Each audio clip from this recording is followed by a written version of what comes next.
Sudah hadir?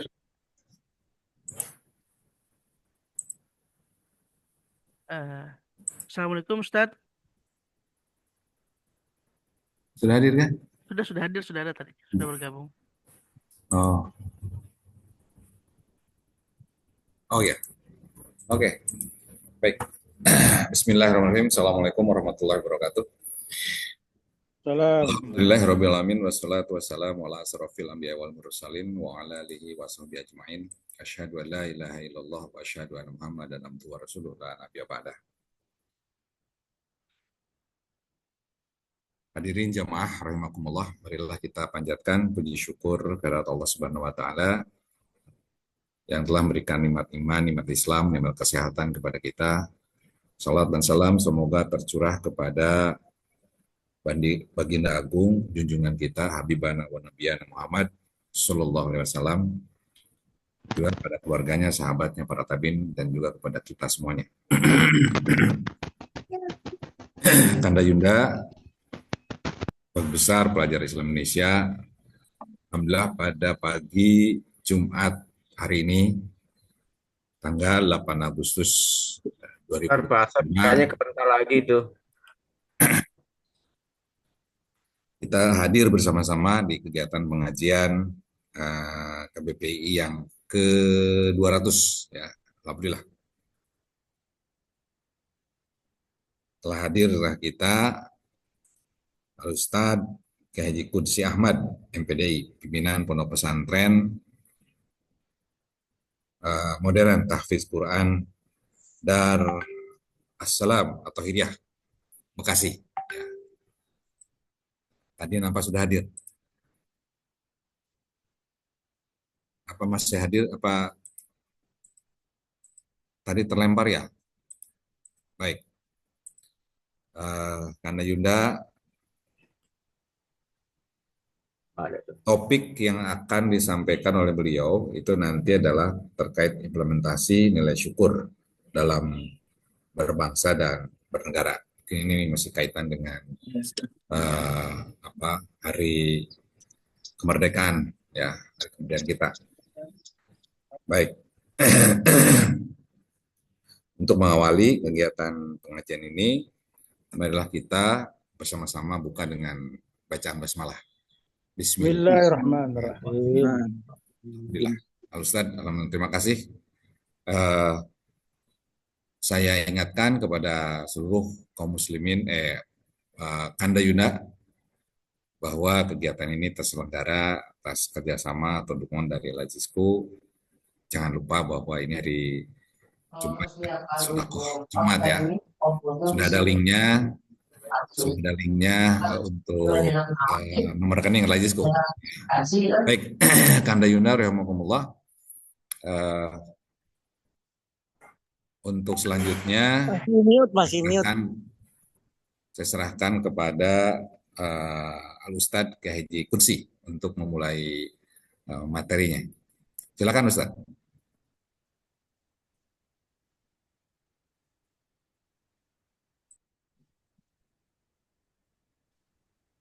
Bismillahirrahmanirrahim. Assalamualaikum warahmatullahi wabarakatuh. Assalamualaikum warahmatullahi wabarakatuh. Alhamdulillah rabbil alamin wa bihi nasta'in ala umuri dunya waddin. Assalatu wassalamu ala asrafil anbiya'i wal mursalin sayyidina Muhammadin wa alihi wa sahbihi ajmain. Hadratul kiram, para asatid wal asatidah, para masyayikh, wabil khusus para Kanda Yunda yang tergabung di keluarga besar Pelajar Islam Indonesia KBPI. Mudah-mudahan semuanya sehat walafiat dalam lindungan Allah Subhanahu wa taala, senantiasa istiqomah dalam persatuan dan kesatuan gerakan dakwah pelajar Islam, yang insya Allah akan mengisi kehidupan untuk senantiasa mengajak umat untuk senantiasa tunduk dan patuh kepada Allah Subhanahu wa taala. Salawat serta salam kita haturkan kehadiran Nabi Muhammad sallallahu alaihi wasallam uswah dan qudwah bagi kita semua. Beliau khatamun nabiyyin, penutup para nabi dan tidak ada nabi sesungguhnya. Kita awali pengajian pagi ini dengan baca basmalah. Bismillahirrahmanirrahim. Kanda dan Yunda atau Bapak dan Ibu yang saya muliakan, sebelumnya saya mengucapkan terima kasih yang sebesar-besarnya atas kesempatan yang diberikan untuk bisa bersama-sama ngaji pagi di hari yang mulia ini untuk mengingatkan diri kita sebagai hamba Allah atas tugas kita bersama-sama. Inni ja'ilun fil ardi khalifah itu menjadi starting point bagi kita untuk senantiasa maju ke depan, sekali-kali noleh ke belakang. Akan tetapi keinginan kuat untuk menjadi lebih baik senantiasa harus tertanam dalam diri. Kemudian yang kedua, saya ucapkan mohon maaf apabila ada hal-hal yang kurang berkenan atau tidak sesuai dengan apa yang diharapkan oleh Bapak dan Ibu semuanya atas keterbatasan dan kekurangan pribadi.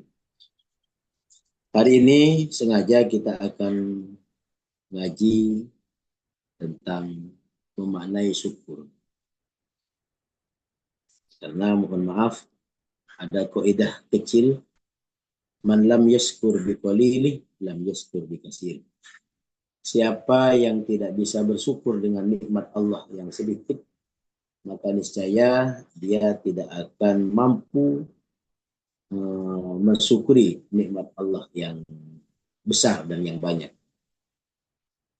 Alhamdulillah, Allah telah memberikan kepada kita semua betapa besar dan betapa banyak nikmat-nikmat Allah itu. Sehingga jikalau kita menghitung nikmat-nikmat itu, maka kita tidak akan mampu untuk menghitungnya dari saking banyaknya nikmat yang telah Allah berikan. Ungkapan alhamdulillahirabbil alamin ketika masuk ke dalam hati sanubari dan diikuti oleh keyakinan dan pemahaman yang benar dan yang baik, maka akan menjadi sumber energi positif bagi kita. Tetapi kalau hanya sekedar ucapan alhamdulillah tidak diresapi dan tidak dimaknai, kurang begitu mendalam efek positifnya kepada diri. Maka insya Allah kita akan mengajak diri dan keluarga serta masyarakat, umat untuk belajar bersyukur kepada Allah, meyakini bahwa semua yang terjadi ini adalah kudrat dan iradah dari Allah, karunia dari Allah, dan kemudian ada usaha bagi kita untuk senantiasa memperbaiki diri dalam berbagai macam bidang. Di dalam Al-Quran surat Ibrahim Allah berfirman, A'udzubillahi minasyaitonirrajim, la in syakartum la azidannakum wa la in kafartum inna adzabi lasyadid. Jikalau engkau bersyukur terhadap nikmat-nikmatku, maka niscaya akan aku tambah nikmat tersebut. Dan jikalau engkau kufur terhadap nikmat Allah, ketahuilah sesungguhnya adab Allah itu. Para masyayikh, para asatidz dan asatidah, bapak-bapak dan ibu-ibu, Anda Yunda,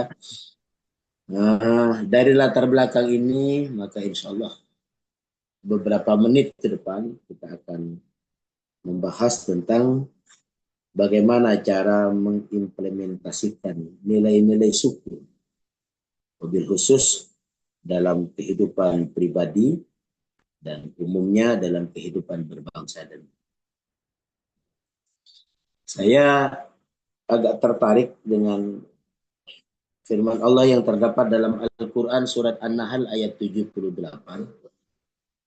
Allah subhanahu wa ta'ala berfirman, A'udzubillahi minasyaitonirrajim, Bismillahirrahmanirrahim. Wallahu ahrajakum min butuni ummahatikum la ta'lamuna syai'a Wa ja'ala lakumus sam'a wal absara wal af'idah la'allakum tashkurun. Wallahu akhrajakum, dan Allah lah yang mengeluarkan kalian semua. Min butuni ummahatikum, dari perut ummahatikum, ibu-ibu kalian semua. La ta'lamuna syai'a, kalian tidak mempunyai atau tidak mengetahui sesuatu. Wa ja'ala lakumus sam'a wal absara, dan dialah Allah yang telah menciptakan buat kalian semua as-sam'ah, pendengaran, wal absarah, dan penglihatan, wal af'idah, dan hati. La'alakum tashkurun, agar supaya kalian semua mampu untuk bisa bersyukur, atau agar kalian semua bersyukur terhadap nikmat. Al-Quran surat An-Nahl ayat 70. Ayat ini kalau kita kaji secara umum, tafsir bebas maksudnya, mempunyai beberapa pelajaran kepada kita. Yang pertama, Allah menyatakan, wallahu ahrajakum min ummahatikum la ta'lamun. Ini memberikan pemahaman kepada kita bahwa kita ini dilahirkan tanpa daya dan upaya, kecuali karena izin dari Allah. Tanpa daya dan upaya kecuali dalam izin dari Allah, mempunyai pelajaran penting bagi kita bahwa apapun yang terjadi itu hanya kudrat dan iradah dari Allah. Kita terlahir dari ibu siapa, bapak siapa, lahir di mana, tidak pernah merencanakan terlebih dahulu. Kita tiba-tiba menjadi anaknya bapak ini atau anaknya ibu ini, dan waktu lahir ditolong oleh bidan ini atau dokter ini atau dukun urut ini. Kalau zaman dulu sebelum dunia medis banyak di berbagai macam wilayah yang memberikan bantuan dan pertolongan kepada ibu-ibu yang melahirkan, dukun urut. Walaupun sekarang kadang-kadang dilupakan oleh orang. Kita tidak tahu ibu siapa, bapak mana, kemudian di kampung mana, kota mana. Tiba-tiba kita keluar di muka bumi. La ta'lamuna saya, kita tidak tahu mana. Semua itu adalah kudrat dan iradah Allah. Bahasa lainnya disebut dengan takdir. Kalau ada yang disebut dengan takdir mubrom dan takdir mu'allaq, ini termasuk takdir mubrom. Sama halnya dengan kita. Kalau hari ini ada di Indonesia, menjadi warga Indonesia, kita tidak pernah minta itu. Melainkan Allah yang mentakdirkan kita berada di Indonesia. Dan takdir ini pasti yang terbaik. Karena sesuatu yang diciptakan oleh Allah, konsep awalnya adalah untuk kebaikan. Namun kadang-kadang ada orang yang mampu bersyukur sehingga dia menjadi lebih baik. Ada orang yang kemudian tidak mampu bersyukur, kemudian mempunyai karakteristik untuk merusak. Karena di dalam hatinya tidak ada rasa syukur terhadap nikmat tersebut. Kalau kita kaitkan ini bahwa Allah sengaja kita diciptakan dan diletakkan atau dihidupkan di Indonesia, berarti mempunyai visi dan misi untuk kebaikan umat, ya khususnya di wilayah Indonesia dan di berbagai macam belahan dunia lainnya. Karena kita berada di Indonesia, berarti Allah memberikan tugas dan tanggung jawab kita untuk membangkitkan, memajukan, dan berkhidmat di wilayah tempat kita ini. Jangan sampai, mohon maaf, ya, sibuk untuk ngejar kebaikan wilayah lain, lupa terhadap wilayahnya sendiri. Kalau bahasa kitanya, di mana bumi dipijak, di situ langit dijunjung. Di mana kita berada, ya disitulah kita akan memberikan kemaslahatan kepada umat. Karena Allah telah mentakdirkan kita berada di Indonesia, alhamdulillah kita tergabung atau bersaudara di bangsa Indonesia. Kita akan berusaha bersama-sama untuk menjaga, merawat, dan memakmurkan bangsa Indonesia. Wallahu akhrajakum min butuni ummahatikum la ta'lamun. Wa ja'alah, dan kemudian Allah menciptakan. Yang pertama yang disebutkan oleh Allah as-sam'ah, kemudian wal absarah wal af'idah. As-sam'ah itu pendengaran. Alat mendengar ya telinga. Wal absar dan penglihatan. Alat yang digunakan untuk melihat ya mata. Wal af'idah dan hati. La'allakum taskurun. Setelah Allah menyebutkan 3 alat, as-sam'ah, absar, af'idah, baru kemudian taskurun. Berarti 3 alat ini perlu untuk kita fungsikan secara baik. Kalau kita tarik ke dalam kehidupan pribadi, Islam mengajarkan kepada kita bahwa ketika anak dilahirkan ke bumi,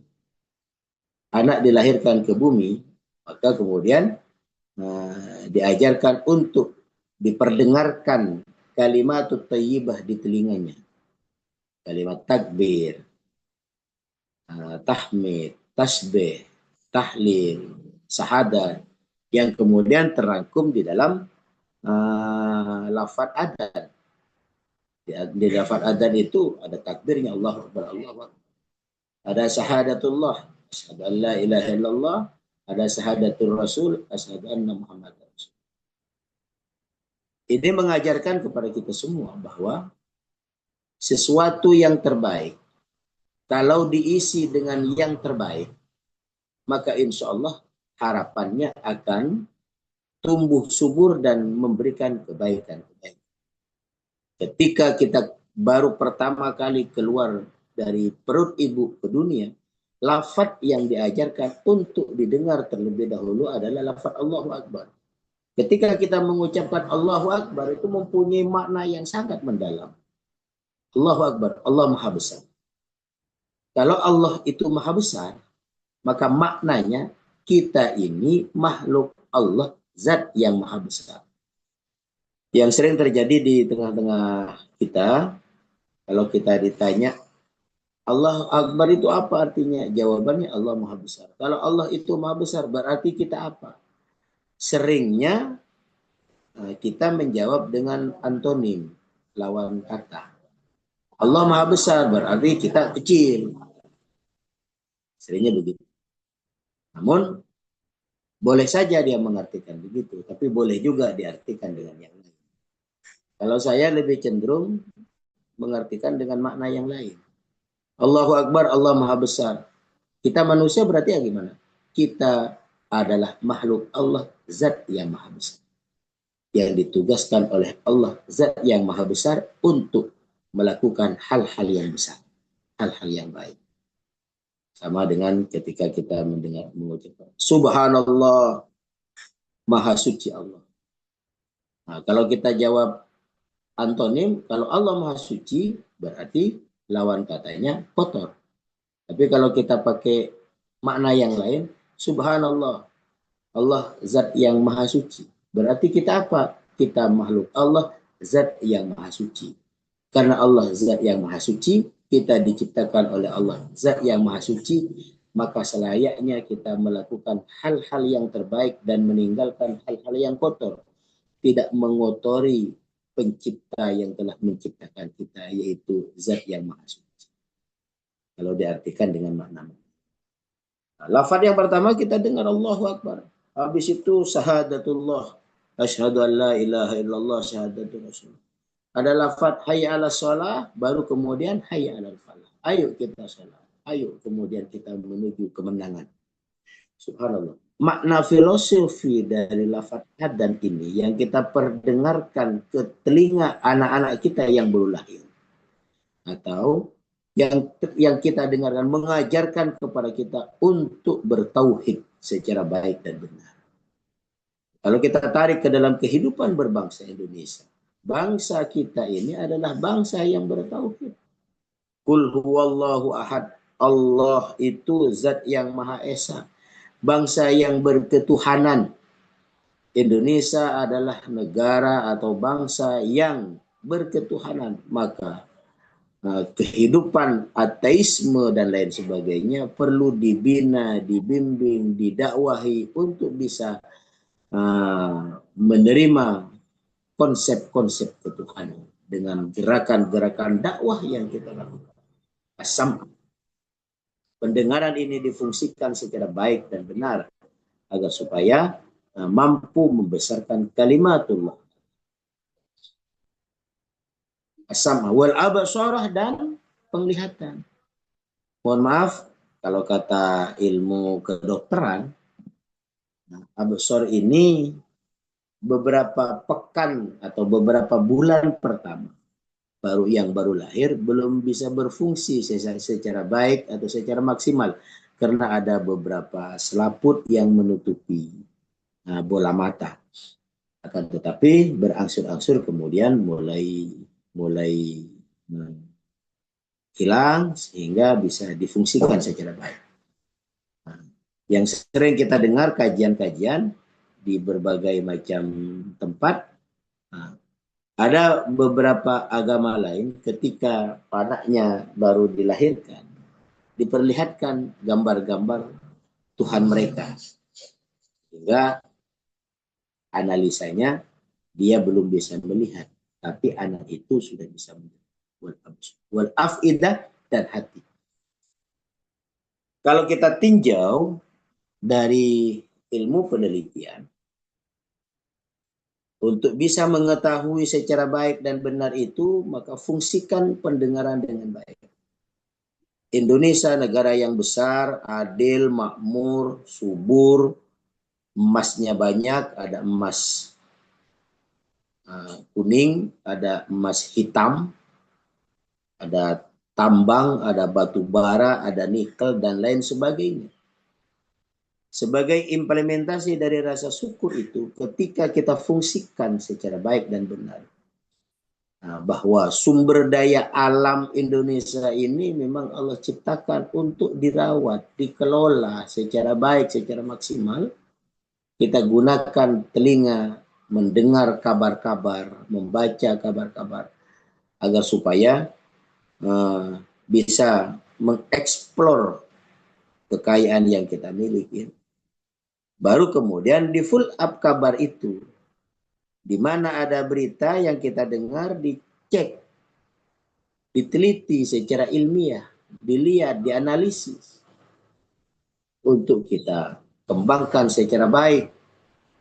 Kemudian hati hadir untuk nimbang-nimbang. Ketika sumber daya alam di satu wilayah ini dieksplor, apa dampak positif dan dampak negatif bagi lingkungan sekitar, bagi bangsa pada umumnya, bagi halayak dan bagi kesejahteraan, karena membangun itu tidak harus merusak, ya. Membangun itu tidak harus menghancurkan masyarakat yang ada. Akan tetapi membangun itu harus sejalan dengan prinsip-prinsip kemanusiaan, keadilan, dan lain sebagainya. Sehingga afidah ini mempunyai peran yang sangat penting. Dari tahapan awal kita mendengar, setelah mendengar kita melihat, kita teliti, kita survei dengan ilmu, kekayaan alam yang ada itu bagaimana, baru kemudian ditimbang-timbang dengan hati, kemudian hakimnya atau keputusannya melibatkan perasaan, pikiran, hati, ilmu, dan lain sebagainya. Maka wajar ketika dalam sebuah hadis dinyatakan inna fil jasadi mudghah, sesungguhnya dalam jasad itu ada segumpal darah. Idza sholaha hadis itu kullu. Kalau itu baik, maka akan baik seluruh jasadnya. Apabila buruk, buruk juga. Wahi al-qalb. Nah, kaitannya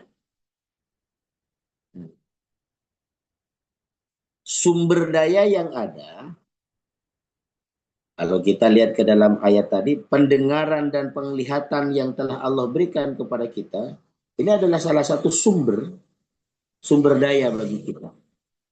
Kemudian dicerna secara baik dan positif dan menghasilkan hal yang terbaik. Nah, kalau manusia secara pribadi pendengarannya digunakan secara baik, dia mampu memfilter apa yang dia dengar sehingga dipilih ini baik, ini buruk, ini halal, ini haram, ini boleh dikerjakan, ini tidak. Kemudian al-absar, pandangan matanya mengajak atau melibatkan hal-hal yang positif, melihat sesuatu dengan rahman dan rahim, dengan cinta dan kasih sayang, bukan memandang dengan penuh kebencian. Kemudian hati memutuskan itu, maka insya Allah secara pribadi akan melahirkan kebaikan. Ketika ini kita tarik ke dalam kehidupan berbangsa dan bernegara, subhanallah, kita hadirkan telinga dengan baik dan benar, pendengaran dengan baik dan benar, penglihatan dengan baik dan benar, hati dengan baik dan benar.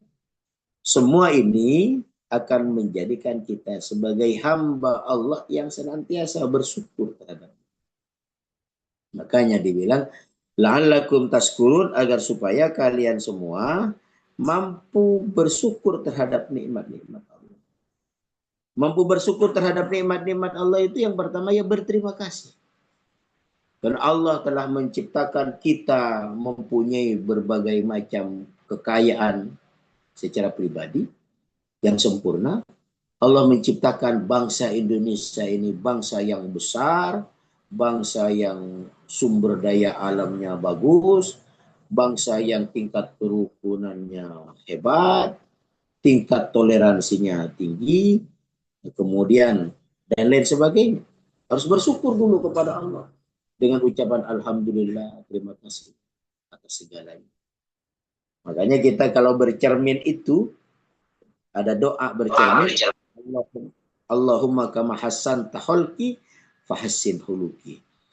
Setelah kita bersyukur, apa yang kita lakukan? Berusaha menggunakan nikmat-nikmat yang Allah berikan ini untuk lebih taat kepada Allah. Taat kepada Allah itu ya hablum minallah dan hablum minannas. Lebih tunduk dan patuh kepada Allah dan lebih cinta kepada manusia, kepada alam semesta. Kemudian tidak menyalahgunakan hal-hal yang diberikan oleh Allah dengan maksiat. Kepada hal-hal yang maksiat. Ini yang perlu kita sampaikan kembali kepada generasi muda hari ini.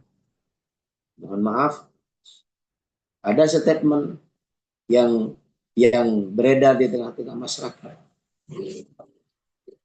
Hari ini merdeka, saya mah belum merdeka. Saya belum merdeka. Kalau dalam kondisi semerdeka ini belum merasa merdeka, kasihan sekali pikiran dan hatinya.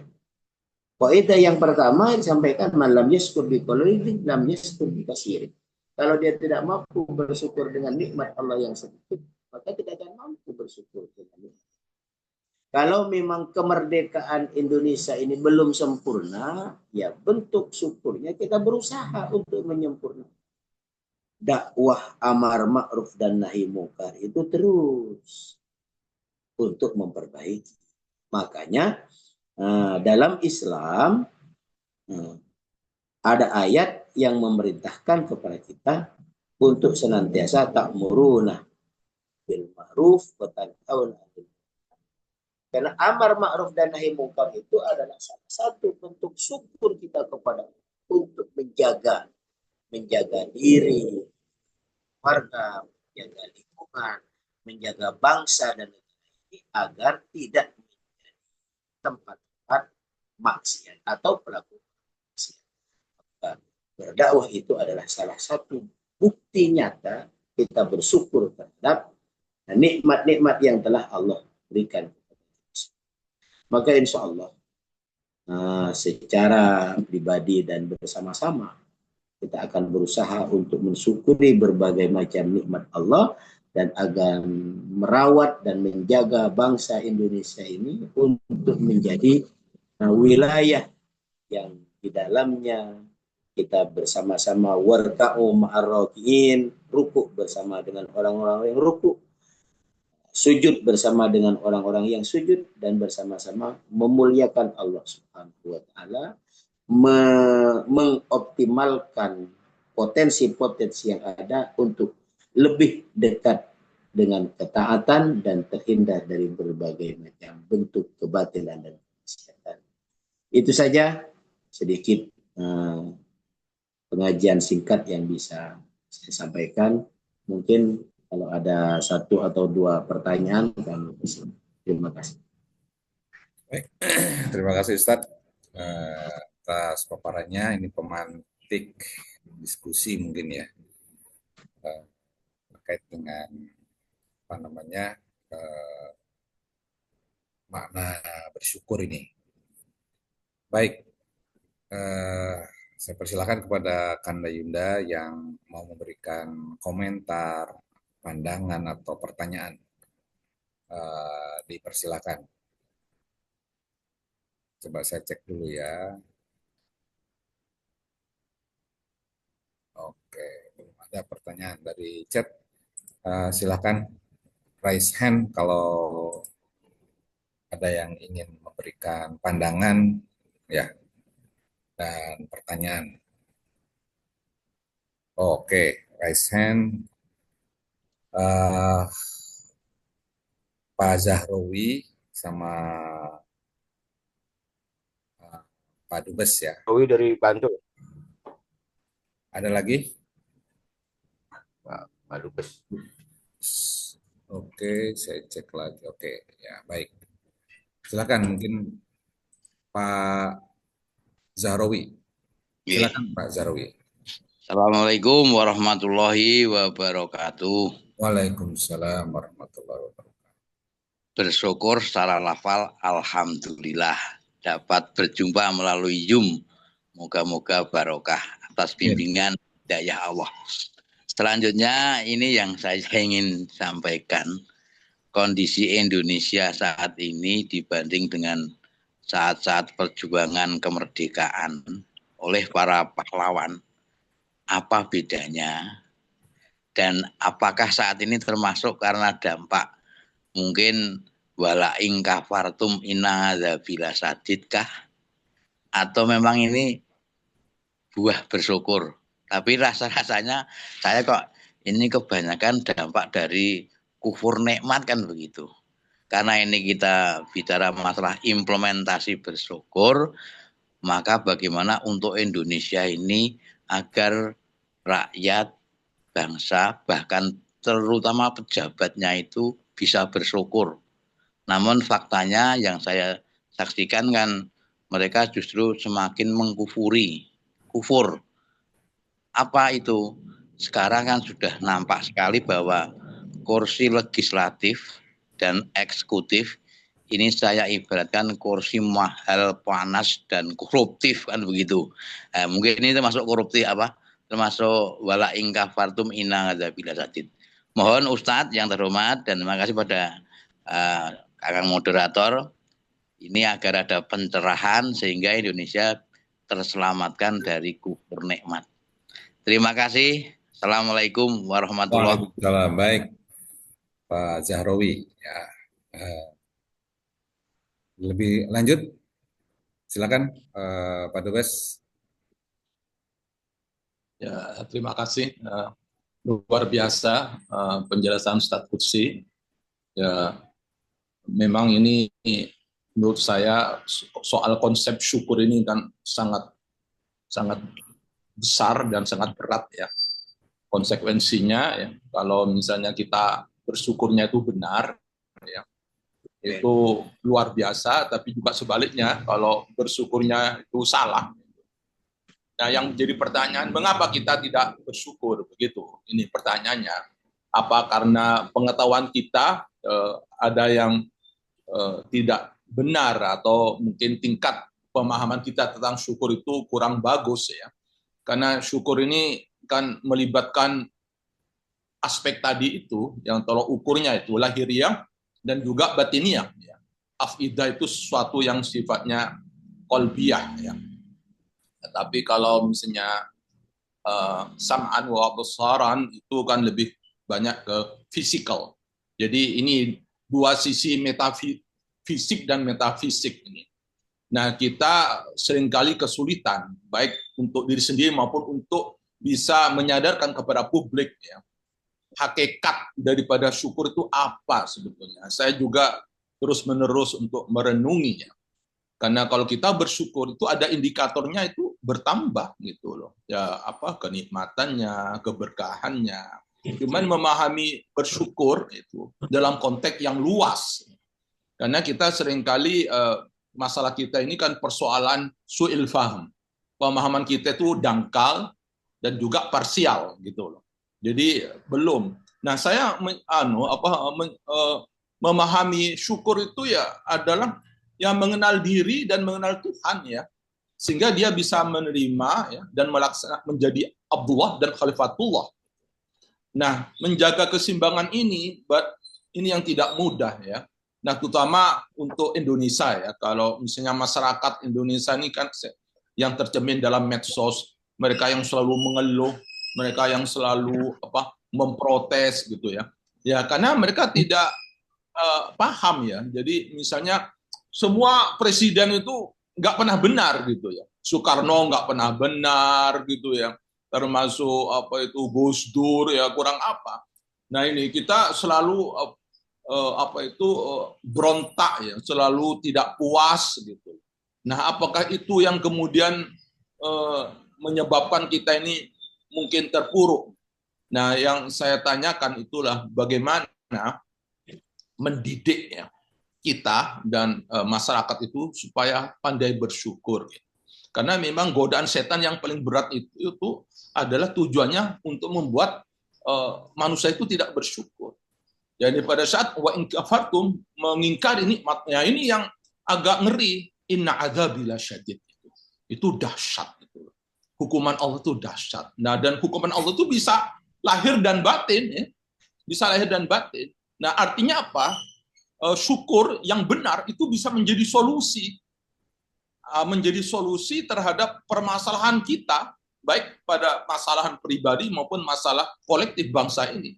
Jadi saya sangat setuju kalau Ustadz Kursi terus-menerus mengembangkan ya konsepnya yang mudah dipahami tapi itu sangat substantif.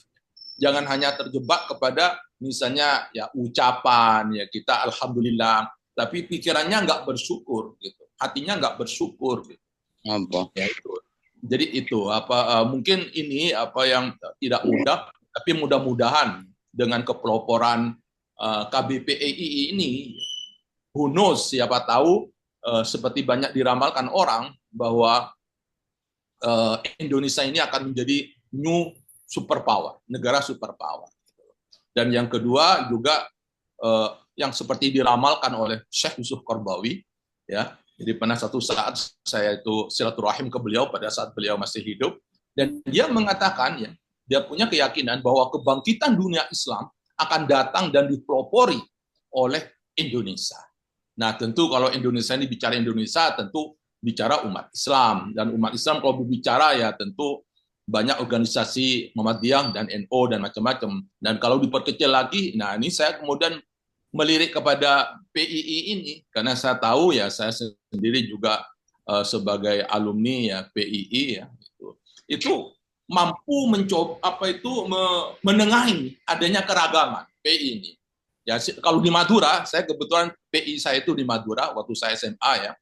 Nah, saya ini cucu dari pendiri NU pertama di Madura, Kiai Munif ya. Kiai Munif itu gurunya temannya Idham Khalid ya, dan dari mbah saya juga ada Syekhona Khalil. Tapi PII itu mampu menyadarkan saya gitu. Kalau ditanya orang Madura itu agamanya apa, bukan Islam, tapi NU gitu. NU. Tapi justru kegiatan PII itu banyak di Muhammadiyah, di Bangkalan itu ya. Ya di Bangkalan waktu itu zaman saya nggak tahu sekarang ya, karena sudah lama nggak di Bangkalan Madura. Nah, tapi saya melihat cara berpikir PII itu adalah umatan wasata, yaitu ya, dan saya bisa menangkap dari pemikirannya Ustadz Qudsi itu hampir-hampir kita itu semua hampir mirip ya, punya kepedulian dan keberpihakan kepada ta'addudiyah, keragaman yang itu tidak mudah. Seperti disitir oleh Syekh Yusuf Qaradawi waktu saya tanya, kenapa Syekh itu Anda mengatakan bahwa Indonesia itu akan menjadi pemimpin kebangkitan dunia Islam? Karena itu orang Islam di Indonesia itu punya kemampuan untuk memahami dan mengamalkan alamiyatul Islam dan ta'addudiyah. Ya, itu. Jadi pertama memahami dan mengalami adalah konsep keragaman, dan yang kedua bisa memahami konsep tentang mafhum tentang soal universalitas Islam. Artinya bahwa Islam itu adalah salihun likulli zaman wal makan. Itu yang punya pengalaman yang panjang itu adalah Indonesia dalam sebagaimana tercetus dalam Pancasila. Menurut mereka itu Pancasila itu satu inovasi yang dahsyat. Sama seperti di Al-Quran itu kalimatun sawa.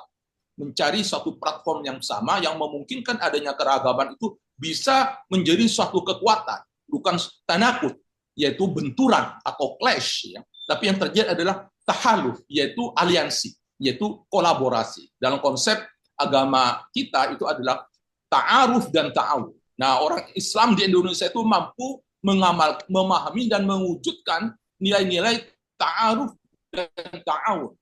Nah, ini. Nah, tapi tadi saya melihat arah yang disampaikan oleh Ustadz Qudsi itu ke sana.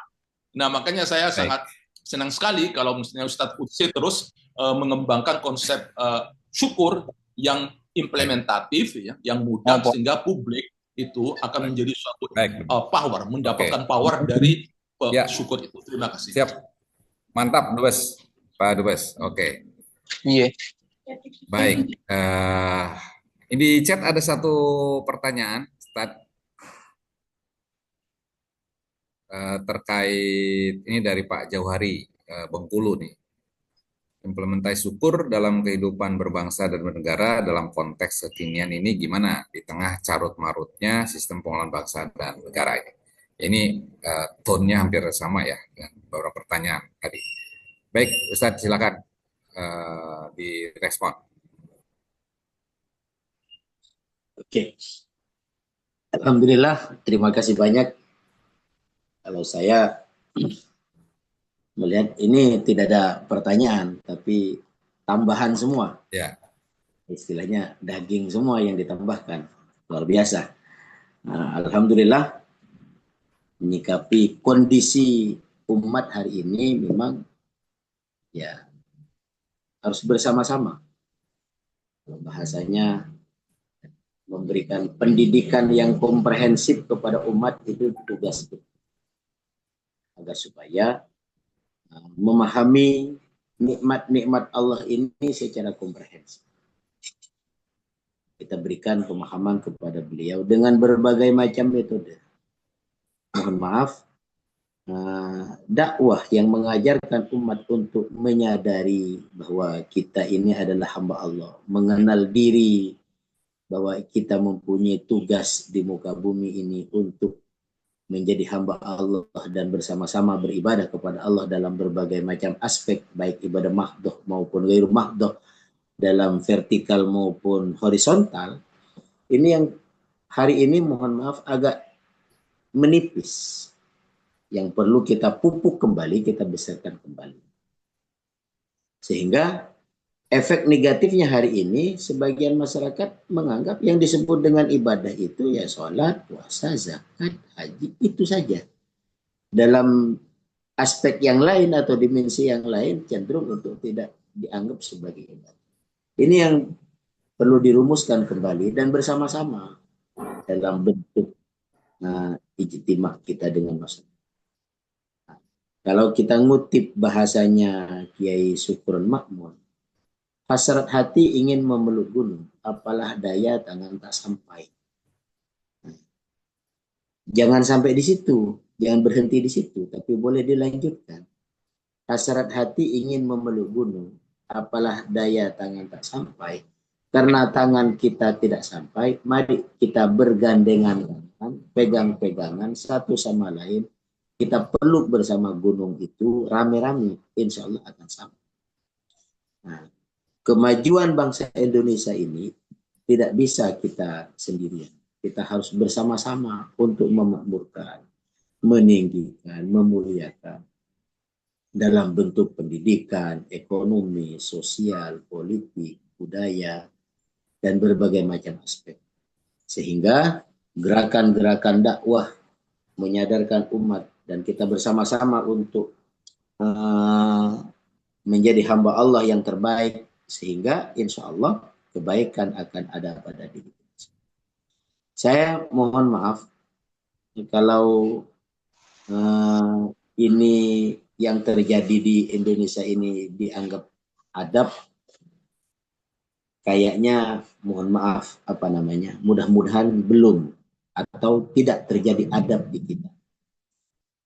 Semua ini yang terjadi mudah-mudahan hanya setaraf dari teguran atau ujian dari Allah kepada kita semua untuk lebih semangat lagi dalam gerakan-gerakan dakwah amar ma'ruf dan nahi munkar.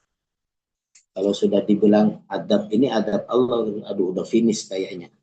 Tapi kalau kita berpikir bahwa semua yang terjadi ini adalah ujian dari Allah agar kita lebih aktif, lebih semangat lagi untuk mengajak umat agar supaya bersama-sama beribadah kepada Allah, mudah-mudahan ada positivisme yang kita harapkan jauh ke depan.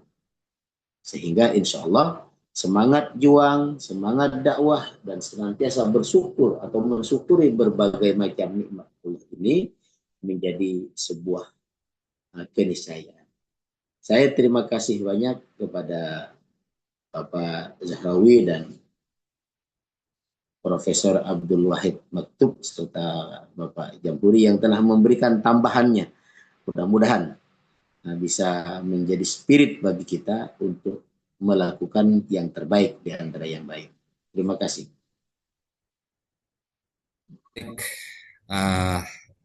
Ya ini ada beberapa sepertinya masih tone-nya masih sama ya,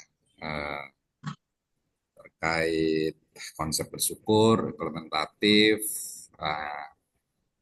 Ini dari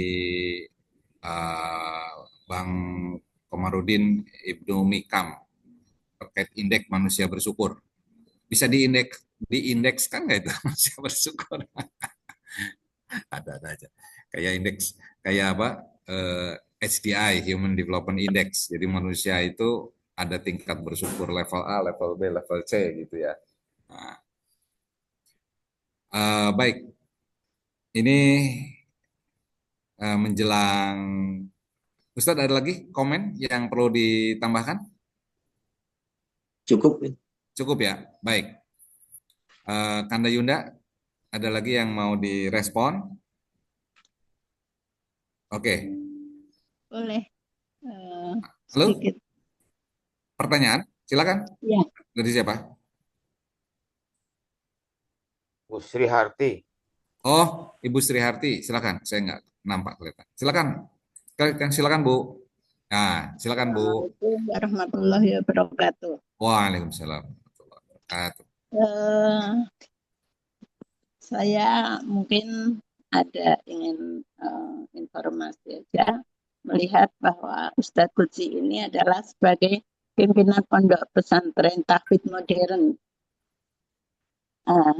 Jadi ingin informasi, saya walaupun aktif mana-mana juga sebagai orang lapangan berpikir mungkin apa sih yang bisa diakomodir dengan di lapangan, bahwa banyak, nah terutama saya ini juga sebagai pengurus masjid, itu bahwa sangat kekurangan minimal itu untuk jadi imam di masjid ya. Hubungannya adalah dengan tahfidz Al-Quran ini. Mungkinkah gitu di tempatnya Ustadz Qudsi ini bisa mengakomodir untuk memfasilitasi calon-calon minimal itu kalau di masjid ini imam-imam itu benar-benar bukan karena keterpaksaan tapi memang tepat gitu ya. Gitu. Mungkin itu saja pertanyaan saya. Apa yang bisa untuk diakses oleh kami-kami ini orang yang di lapangan. Terima kasih. Assalamualaikum warahmatullahi wabarakatuh. Poinnya udah nangkep kan, Ted? Silakan. Ya.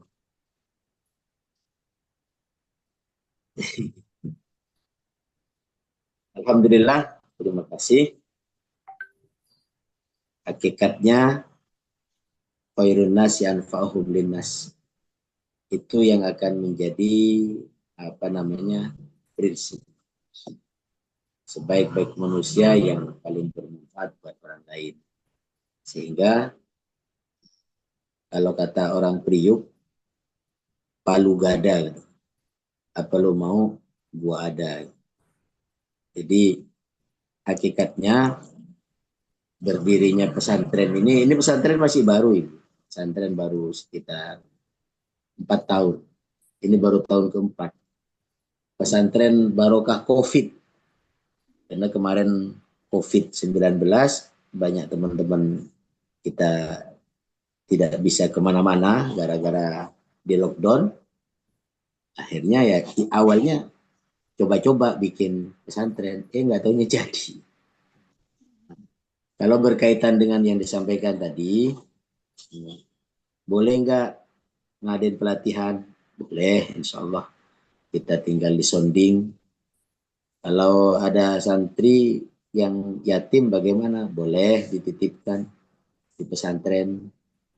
Atau yang bagaimana aja, bismillah aja. Bismillah, apa yang diminta mudah-mudahan ada, kita bersama-sama. Karena tujuannya adalah li'izzil Islam wal muslimin, untuk kejayaan dan kebaikan Islam dan umat Islam. Tinggal dikomunikasi lebih lanjut di nomor kontak yang tersedia. Terima kasih. Ini ada pertanyaan Ustadz dari Bang Musda. Kezaliman Makassar. ya, Makassar. Tentang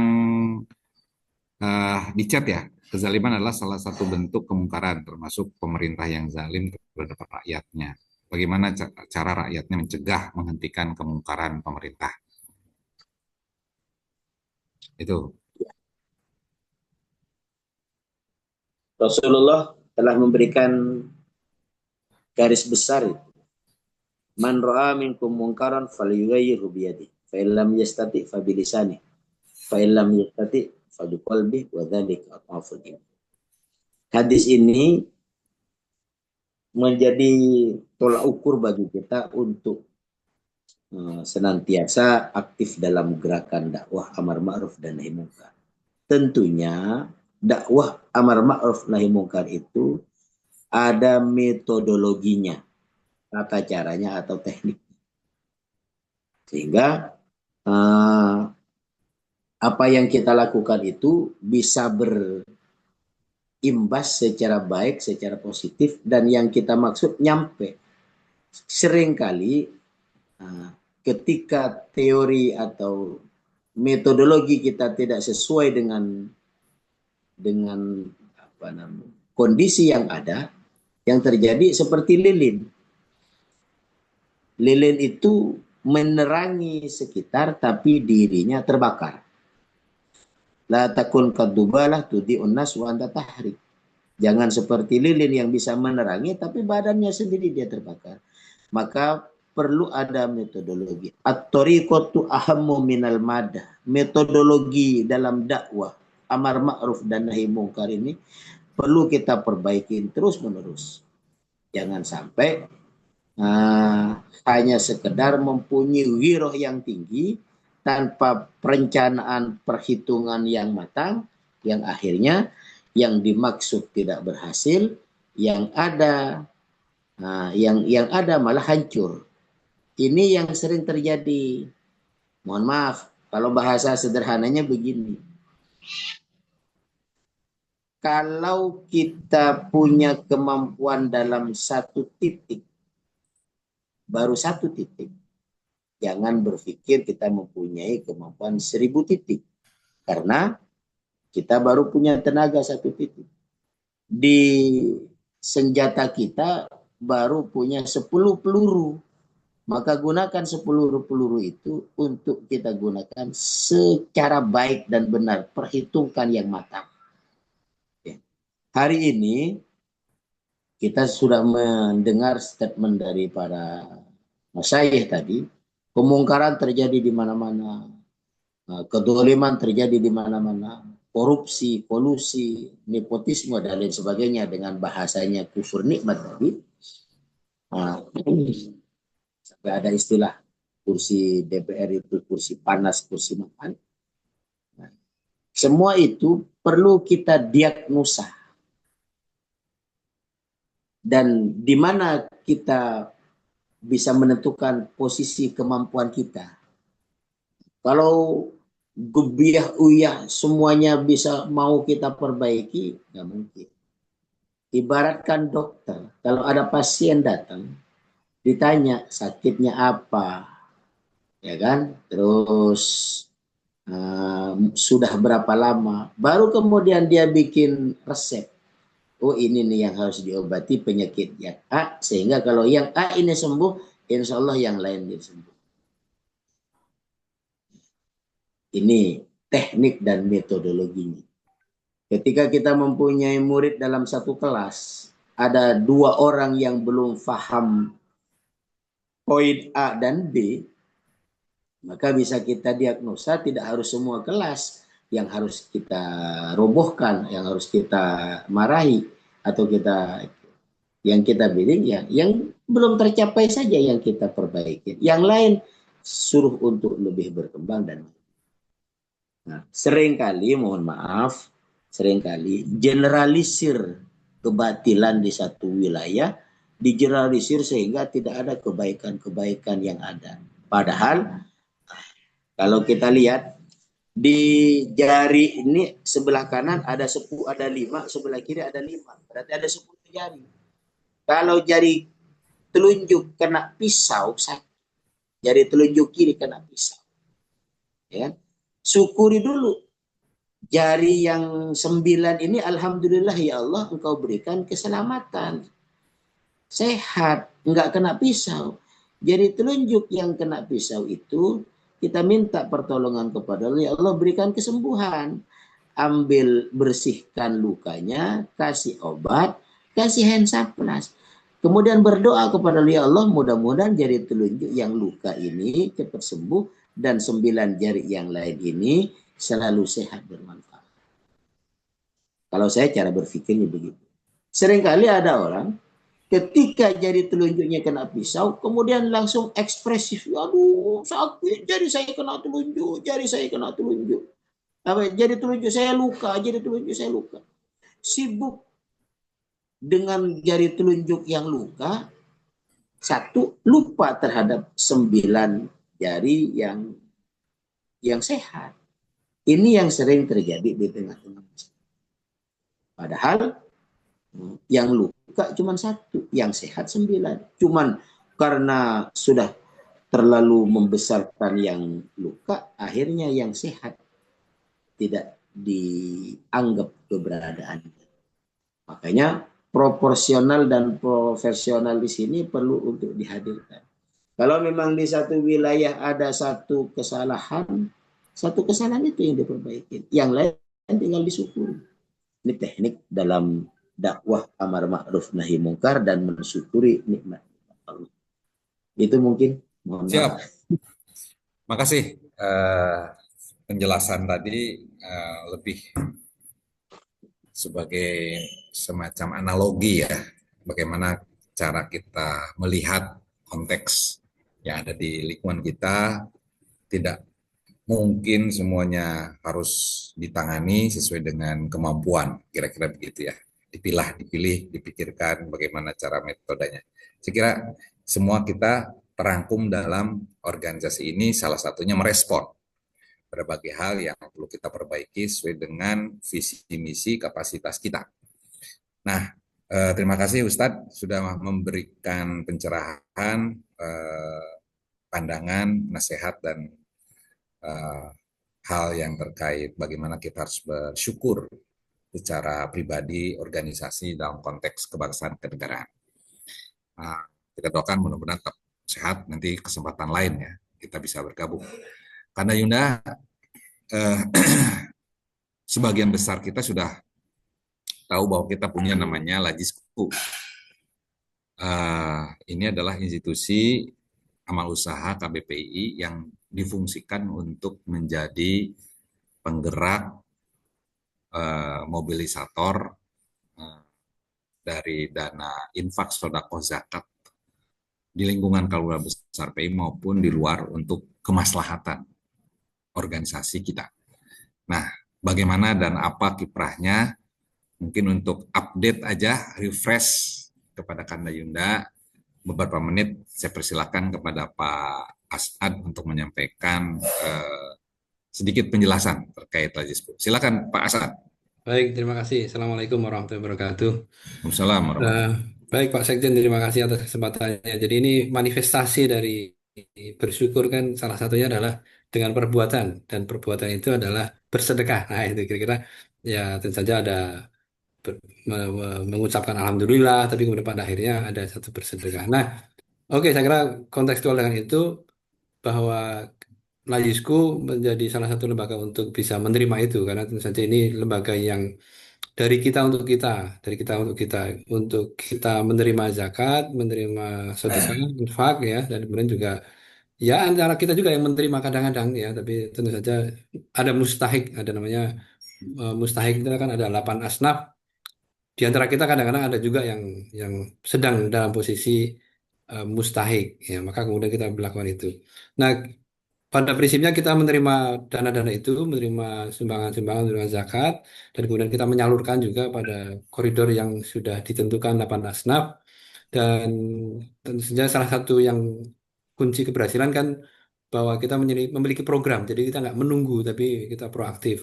Itu salah satu yang menjadi kunci, dan di tengah keterbatasan yang ada, maka kemudian kita juga punya program-program yang sedang kita rencanakan. Ada beberapa program yang juga sedang menjadi program unggulan. Pertama adalah program pemimpin muda, beasiswa pemimpin muda. Jadi ini program beasiswa untuk kader-kader PI dan kader-kader pemimpin bangsa. Nah, itu kita sudah jalankan, ada batch 1, batch 2, batch 3 gitu sudah lakukan. Tentu saja ini ada yang PI, ada yang bukan PI. Nah, ini yang level situ. Yang kedua adalah berbagi sepatu dan tas, namanya selangkah apa namanya selangkah lebih bermakna gitu. Jadi kita membagi tas dan sepatu ini untuk teman-teman yang ada di lingkaran terluar.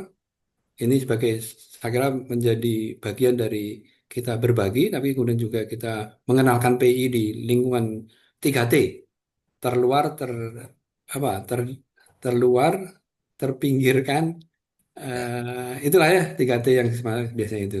Pak Ahmad biasanya Terdepan. Terdepan. terdepan ya, oke. Jadi Terluar terpencil dong. Oh iya. terpencil. Lebih Oke. pasif Pak SKJ. Nah, ini program yang ketiga adalah program untuk UMKM. Nah, ini yang kadang-kadang teman-teman juga eh, yang juga punya. Nanti biasanya kita punya program ini tiap hari habis Jumatan kita terima di kantor itu di Sekretariat PPK BPI, Sekretariat Lajisku juga di situ. Kita menerima cicilan. Nanti nanti sore insya Allah ada batch ke berapa? Batch ke-5 gitu ya, untuk penyaluran dana bergulir UMKM ini dari Pak Sofyan, dari beberapa donatur untuk menyalurkan itu. Nah, kemudian yang lain-lain adalah ya termasuk ya Palestina. Kemarin menjadi salah satu program unggulan untuk kita berdakwah, dan iya tentu saja mensupport yang program-program yang ada di PP juga. Jadi ini sekali lagi bahwa Laisku sekarang sudah punya berapa? 10 cabang, 10 wilayah ya yang ada di situ. Pak Didi ditunggu tuh untuk Kalimantan Selatan bisa punya Laisku juga ya. Di Kalimantan sudah ada beberapa, di Sumatera ada, di Jawa banyak juga. Jadi ini menjadi salah satu program yang upaya kita lah. Kita kan ya melengkapi kita upaya untuk menjadi lembaga sosial yang lebih memberdayakan. Kita juga mensupport adik-adik PI untuk lebih berkiprah, lebih apa namanya, lebih eksis gitu ya, eksistensinya lebih diperhitungkan, maka kita memberikan bantuan-bantuan itu.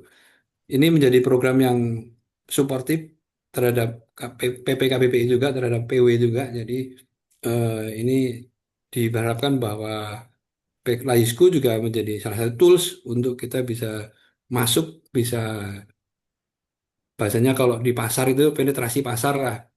kita punya dakwah, nah ini menggunakan ini. PI punya pengen mengembangkan wilayah, kita support dengan dana dan kita support kader-kadernya untuk dapat beasiswa ya. Nah ini eh, menjadi salah satu upaya kita mari didukung, mari kita salurkan zakat kita, sedekah kita. Tiap Jumat kita juga biasanya mengirimkan WhatsApp, mengirimkan pesan-pesan untuk kita terus menyampaikan atau mungkin berdonasi, berzakat, berinfak. Gitu. Saya kira itu. Jadi kita sudah menjadi Lasnas, Lembaga Amil Zakat Nasional, terdaftar di Basnas, terdapat di Kemenak. Jadi pada prinsipnya kita sudah secara kelembagaan sudah sama dengan Laismu, sama dengan Laisnu ya. Tapi secara volume saja yang mungkin harus didukung oleh semuanya sehingga kita bisa segede Laismu dan Laisnu dan Lais yang lain. Saya Baik. kira itu Pak Sekjen. Terima kasih Pak Asad atas paparannya. Baik, Pak Ustadz Kursi, terima kasih sudah memberikan materinya, Kanda Yunda, Bapak Ibu sekalian. Mudah-mudahan berkah. Ya, semangat setelah kegiatan pengajian ini menjadi motivasi untuk kita lebih bersyukur dan bertakwa kepada Allah Subhanahu wa taala. Hadirin jamaah rahimakumullah, Kanda Yunda, Perusahaan Pelajar Islam Indonesia, kita akhiri kegiatan pengajian Jumat pagi ini dengan membaca doa akhir majlis. Subhanakallahumma bihamdika asyhadu an la ilaha illa anta astaghfiruka wa atubu ilaik. Assalamualaikum warahmatullahi wabarakatuh. Waalaikumsalam Waalaikumsalam warahmatullahi wabarakatuh.